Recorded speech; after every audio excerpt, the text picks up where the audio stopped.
বন্ধুরা, তোমরা অনেকেই জানতে চেয়েছো আমাদের চোখে সিলিন্ড্রিক্যাল পাওয়ার কেন হয়। আমাদের চোখে সিলিন্ড্রিক্যাল পাওয়ার হয় সাধারণত চোখের কর্নিয়া এবং লেন্সের গঠনগত ত্রুটির কারণে।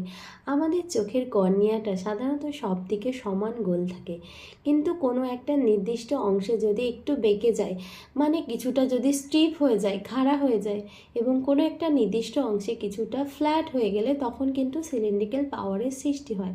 সিলিন্ড্রিক্যাল পাওয়ার হলে আমাদের মানে অ্যাস্টিগমেটিজম যেটাকে আমরা বলি, অ্যাস্টিগমেটিজম হলে কি হয়, চোখের মধ্যেও আলো প্রবেশ করছে কিন্তু রেটিনাতে ঠিকমতো ফোকাস হতে পারছে না। এর ফলে আমাদের মাথা ব্যথা প্রচণ্ড পরিমাণে হয় এবং কোনো জিনিস দেখতে, কোনো জিনিসের দিকে তাকালে, কাছে দূরের দিকে তাকালে জিনিস আমরা ঝাপসা ঝাপসা দেখি, মাথা ব্যথা, ঘাড় ব্যথা, এবং কোনো জিনিস দেখার ক্ষেত্রে একটা জিনিসের ওপর আর একটা শেড চলে আসে, কিন্তু অ্যাস্টিগমেটিজমের ক্ষেত্রে হয়ে থাকে। সিলিন্ড্রিক্যাল পাওয়ারগুলো সাধারণত হয় যদি চোখে কোনো কারণে আঘাত লাগে, অনেক সময় কিন্তু সিলিন্ড্রিক্যাল পাওয়ার সৃষ্টি হয়, সেই জন্য অবশ্যই চোখ চেক আপ করাবেন। আর সৃষ্টি হয় চোখে কোনো রকম অপারেশন হলে, তখন সিলিন্ড্রিক্যাল পাওয়ারের সৃষ্টি হয়।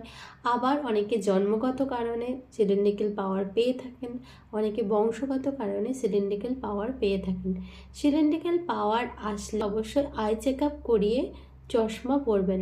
এক্ষেত্রে কি, আই চেক আপের সময় আপনার নির্দিষ্ট অ্যাক্সিসে সিলিন্ড্রিক্যাল লেন্সটা বসিয়ে আপনার দৃষ্টির কারেকশন করে দিতে পারবো। যদি ভিডিওটি ভালো লাগে প্লিজ লাইক করবেন, কমেন্ট করবেন এবং চ্যানেলটি অবশ্যই সাবস্ক্রাইব করবেন।